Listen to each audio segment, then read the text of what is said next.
계십니다. 우리 생활에서 부딪히는 법률 문제를 알기 쉽게 풀어보는 빈정민 변호사의 시원한 법률 상담 시간입니다. 오늘도 빈정민 변호사 나오셨습니다. 안녕하세요. 예, 안녕하세요. 지난 시간까지 지인이나 친구들에게 돈을 빌려줄 때 유의해야 될 사항에 대해서 얘기해 봤습니다.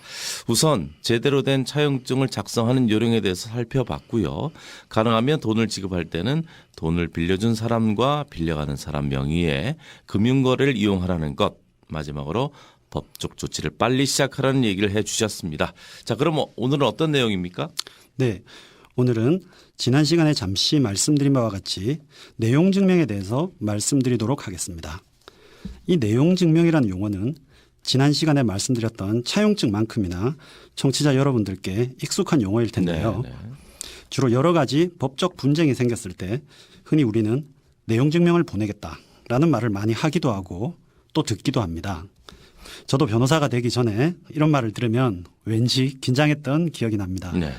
그래서 오늘은 이 내용 증명이 법적으로 어떤 의미가 있는지 그리고 어떻게 활용하는지에 관해서 간략히 말씀드리고자 합니다. 자, 앞서 말씀드린 대로 흔히들 이제 내용 증명 하지 않습니까? 과연 이 내용 증명이 뭡니까? 네, 사실 내용 증명이라는 것은 쉽게 말씀드리면 내가 상대방에 대해서 어떠한 내용의 의사를 표시했다 하는 것을 증명하는 문서입니다. 청취자 여러분들 중에서도 이 내용 증명이라는 것을 이미 작성해 보신 분들이 많으실 텐데요. 통상 내용 증명에는 상대방이 할 일을 안 하고 있으니 얼른 해라, 하지 않으면 법적 조치에 들어가겠다 하는 독촉의 내용이 많이 들어갑니다. 자, 그럼 돈을 빌려줬는데 상대방이 갚지 않는 경우 발송하는 내용 증명의 예를 들어보겠습니다. 자, 그럴 때는 통상 당신은 내게 몇 월 며칠 날 얼마의 돈을 빌려가면서 언제 갚겠다고 했다. 그런데 지금 그 날짜가 지났는데도 갚지 않고 있다. 빨리 변제해라. 그렇지 않으면 조만간 법적인 절차를 취하겠다. 통상 이런 내용이 될 것입니다. 네네. 하지만 제가 방금 말씀드린 것처럼 내용 증명이라는 것은 내가 상대방에게 이러한 내용의 의사표시를 했다는 것을 공적으로 증명하는 문서일 뿐입니다. 법적인 의미도 사실 딱 이 정도에 불과합니다. 이 시간을 빌어서 거듭 강조드리겠지만 이 내용 증명을 발송했다고 해서 갑자기 소송 절차가 시작된다거나 그런 것은 아니라는 점을 분명히 알아두셨으면 좋겠습니다. 자, 그렇다면 이제 공적으로 의사를 표시했다는 의미밖에 없다, 이런 얘기입니다. 자, 구체적으로 다시 한번 좀 요약해서 설명 부탁드릴게요. 네, 우리나라 법 체계상 어떤 법적인 효과나 권리를 인정받기 위해서는 일정한 기간 내에 상대방에게 특정한 의사표시를 해야 하는 경우가 있습니다. 자, 몇 가지만 예를 들어 보겠습니다. 내가 보증금을 걸고 월세를 얼마 주기로 하고 집이나 건물을 빌리는 임대차 계약을 했습니다. 자, 계약 기간이 끝나고 나는 다른 곳으로 옮길 생각입니다. 그래서 이 계약을 연장을 하지 않으려고 하는 그런 상황을 생각해 보겠습니다. 자, 이때는 계약 기간이 끝나기 한 달 전에 집주인에게 더 이상 계약하지 않겠다라는 의사 표시를 해야만 정해진 날짜에 계약을 끝낼 수가 있습니다. 만약 이러한 의사 표시를 하지 않고 그대로 계약 기간이 지나가 버린다면 자, 우리 민법은 자동적으로 이 계약이 연장된 것으로 봅니다. 네네. 따라서 집주인에게 아무 말도 하지 않고 있다가 자, 계약 기간이 만료되고 그 이후에 갑자기 계약 기간이 끝났으니까 소위 방을 빼겠소. 자, 보증금을 돌려주시오. 라고 집주인에게 요구를 합니다. 자, 이 경우에 집주인은 순순히 보증금을 돌려주는 것이 아니라 자, 제가 앞서 말씀드린 그런 우리 민법상 법리를 근거로 해서 자, 아직 계약이 끝난 것이 아니다. 즉, 당신이 정해진 기간 내에 해지의 의사표시를 하지 않았기 때문에 이 임대차 계약은 연장이 되었다. 그래서 보증금은 돌려줄 수 없다. 아마 이렇게 주장을 할 것입니다. 네네. 즉, 임대차 계약이 이렇게 자동적으로 연장되는 것을 막기 위해서는 필요한 것이 바로 이 계약 해지의 의사표시입니다. 네. 그리고 이 의사표시를 공적으로 증명하기 위해서 통상 사용하는 것이 바로 이 내용 증명입니다. 하나의 예만 더 들어보겠습니다. 우리는 지금 일반인 간의 금전 거래를 중심으로 한 법적 관계를 알아보고 있는데요. 그것과 관련해서는 이런 경우가 있습니다. 자, 통상 친구지간에 돈을 빌려준다고 상정을 해보겠습니다. 자, 그런데 우리는 돈을 빌려주면서 자, 변제기를 명확하게 정하지 않고 그냥 자, 돈 벌면 갚아라. 뭐 이렇게 하는 경우가 종종 있습니다. 네네. 자, 그런데 돈을 빌려준 지 몇 년이나 지났는데 이 친구는 돈을 갚을 생각을 하지 않습니다. 자, 이런 경우에 법적인 절차를 어떻게 해야 할지 궁금해 하실 분들이 계실 겁니다. 통상 돈을 갚는 날짜, 즉 변제기가 지났음에도 돈을 갚지 않는 경우에 우리는 법적인 절차를 시작할 수 있다고 말씀드린 적이 있습니다. 그런데 이 사안과 같이 돈 벌면 갚아라. 자, 이런 식으로 한 경우에는 제가 지금까지 제 경험상 상대방이 자, 이제 내가 돈을 벌었다. 그래서 돈을 갚으마. 이렇게 말하는 경우는 거의 없습니다. 네. 예, 그래서 이는 그 변제기가 확정되지 않았거나 혹은 정해지지 않은 경우에 해당한다고 봅니다. 따라서 갚을 날짜 자체가 명확하게 정해지지 않은 것이 되기 때문에 이 변제기를 지날 수도 없고 변제기가 도래하지 않았기 때문에 채무 불이행 상태도 오지 않습니다. 따라서 앞서 말씀드린 바와 같이 말씀드린 법적인 절차에 돌입할 수는 없습니다. 자, 이때 채권자는 채무자에게 이제 그만 돈을 갚아라. 자, 언제까지 갚아라. 자, 이런 식의 의사 표시를 반드시 해야만 합니다. 자, 이러한 의사 표시를 하는 순간에 그제서야 채권자는 변제기를 채권자가 정하는 것이 됩니다. 그리고 이 날짜까지 채무자가 돈을 갚지 않으면 자, 채무자는 소위 말하는 돈을 갚지 못하는 그 소위 채무 불이행 상태가 되고 그 이후에만 우리는 앞서 말씀드린 법적인 절차를 밟을 수가 있습니다. 네, 그렇군요. 이와 같이 의사 표시의 존재가 법적인 효력을 가지는 이런 사안에서 이와 관련해서 상대방과 법적으로 다투게 된다면 자, 내 입장에서는 나는 너에게 특정한 날에 어떠한 내용을 분명히 이야기했소. 이러한 의사 표시를 했다는 것을 재판부에 대해서 증명해야 됩니다. 이를 위해서 필요한 것이 바로 내용 증명입니다. 네, 그렇군요. 자, 법적으로 의사 표시가 필요한 사안에서 의사 표시를 했다는 것을 증명하기 위해 필요한 것이 내용 증명이다. 이런 말씀이십니다. 그런데 우리는 일반적으로 대부분 법적 분쟁이 발생하기만 하면 일단 내용 증명을 보내지 않습니까? 앞서 말씀하신 경우 이외에 다른 사건에서도 내용 증명을 보내는 것이 효과가 있는지요? 네. 내용 증명 우편을 보냈기 때문에 소송 절차에서 무조건 이길 수 있는 거 아니냐. 자, 이런 식으로 저에게 문의하시는 분들이 굉장히 많습니다. 네. 그러나 앞서 말씀드린 바와 같이 내용 증명이란 것은 내가 어떠한 의사 표시를 했다 하는 것을 증명하는 서류일 뿐입니다.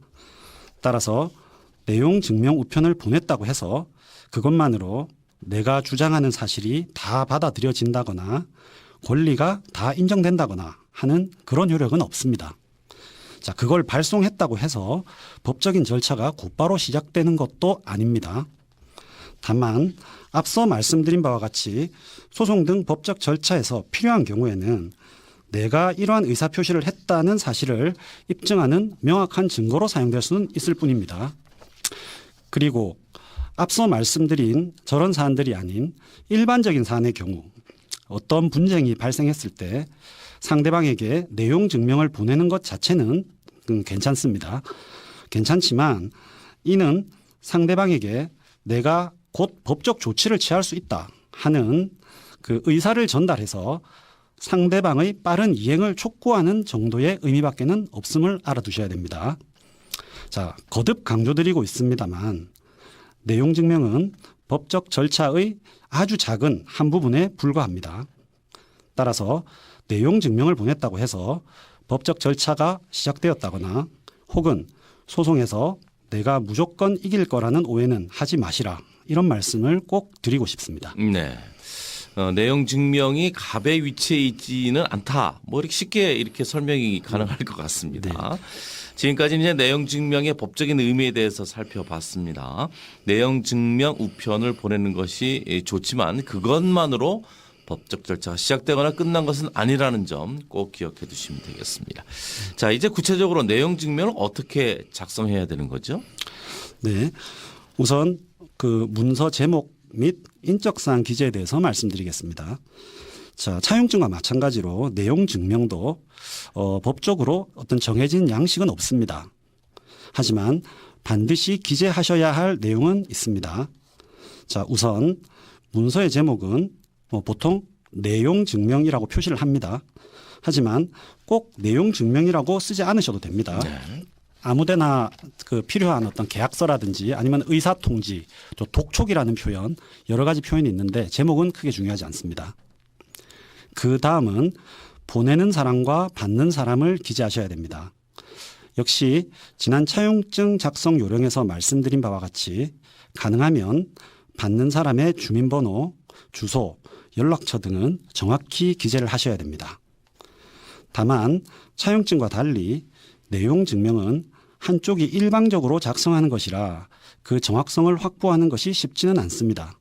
하지만 계약 단계라든가 이런 부분에서 정확한 정보를 획득을 하셔서 가능한 한 정확하게 기재하셔야 합니다. 특히 내용 증명이 우편을 이용합니다.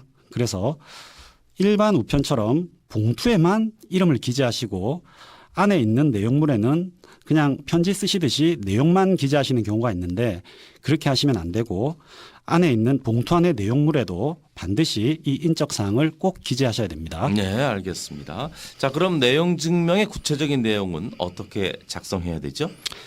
네, 제가 차용증 작성 요령부터 계속 강조드리고 있는 부분인데요. 자, 필요 없는 내용을 장황하게 기재하실 필요는 없습니다. 즉, 내가 어떤 연유로 당신이 돈을 빌리고 이런 내용을 기재하실 필요는 없습니다. 다만 핵심이 되는 사실만 간략하고 명확하게 기재하시면 됩니다.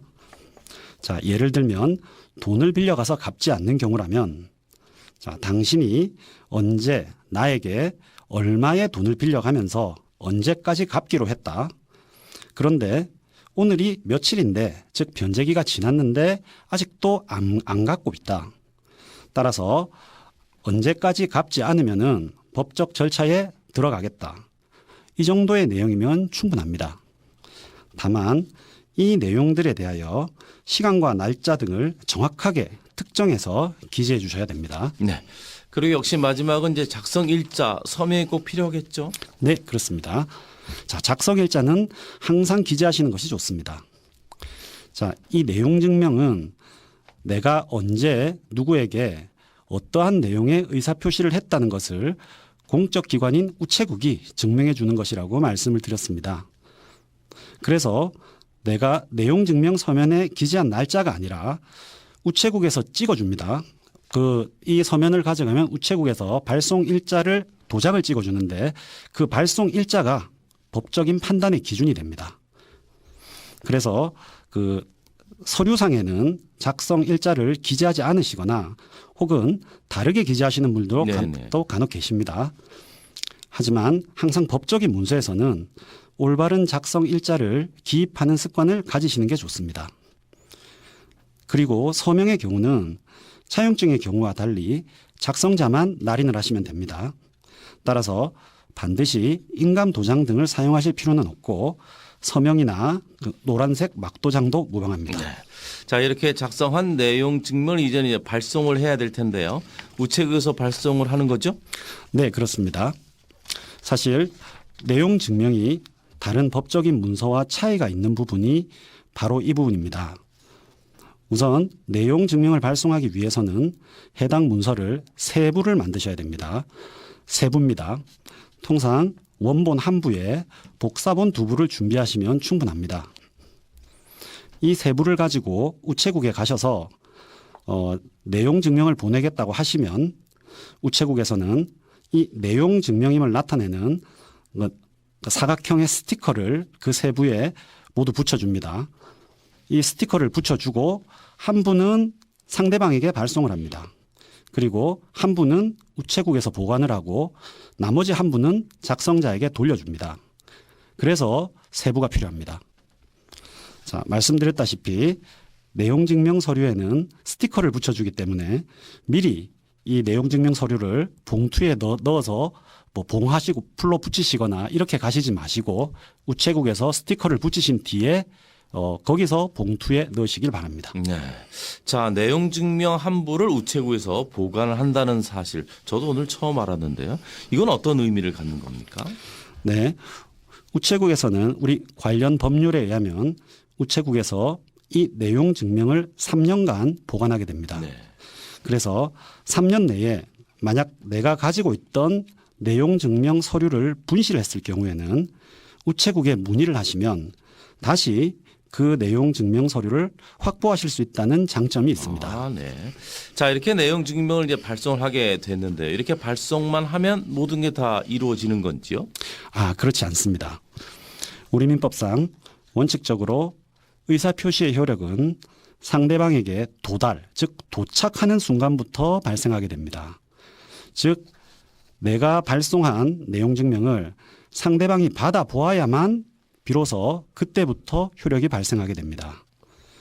안타깝게도 지금까지 말씀드렸던 방법으로 내용 증명 우편을 발송하셨다 하더라도 상대방에게 이것이 도달하지 않으면 무용지물이 됩니다. 아, 이런 문제가 또 있군요. 그럼 상대방의 주소를 모르면 내용 증명을 보낸다 해도 별 소용이 없을 것 같은데 어떻습니까? 네, 그렇습니다. 내가 보낸 상대방의 주소가 실제 상대방의 주소와 틀리다면 그 내용 증명은 상대방에게 도달하지 않겠죠. 이 경우에는 원칙적으로 내용 증명은 법적인 효력을 가질 수 없고 내가 어떤 의사 표시를 했다는 사실도 크게 효력을 가지지 못할 위험이 있습니다. 그래서 제가 지난 시간부터 계속 상대방의 정확한 인적 사항을 확보하시라고 강조를 드리고 있습니다. 만약 상대방의 주소가 틀리다면 법적인 절차에 들어가기 전에는 이를 개인적으로 조회하거나 알아낼 수 있는 방법은 거의 없기 때문에 이 부분 꼭 유의하시기 바랍니다. 네. 자, 그리고 이제 상대방이 그 주소에 살고 있는데도 일부러 내용 증명 우편을 받지 않고 회피하는 경우도 있을 수 있겠죠. 이런 경우는 어떻습니까? 예, 다행스럽게도 앞서 말씀드린 주소가 틀린 경우와는 달리 그 상대방이 거기에 살고 있는데 받지 않는다거나 예, 그런 경우에 대비하는 방법은 있습니다. 자, 그것은 내용 증명을 보낼 때 우체국에 배달 증명이라는 것도 같이 신청을 하시면 됩니다. 네. 자, 내용 증명은 앞서 말씀드린 바와 같이 내가 상대방에게 어떠한 의사 표시를 했다라는 것까지만 증명이 됩니다.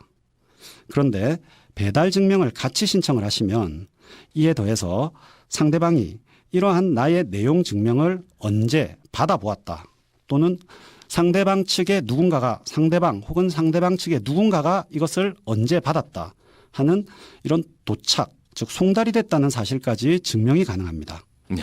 예, 따라서 내용 증명 우편을 발송하시면서 배달 증명까지 같이 신청을 하시는 것을 꼭 권해드리고 싶습니다. 그러면 내용 증명을 누가 받았다는 그것이 반드시 기재가 되게 되는 것이군요. 네, 잘 알겠습니다.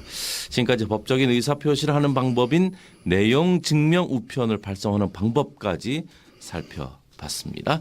오늘도 우리 생활에서 부딪히는 법률 문제, 내용 증명에 대해서 살펴봤습니다. 도움 말씀에 빈정민 변호사였습니다. 고맙습니다. 예, 감사합니다.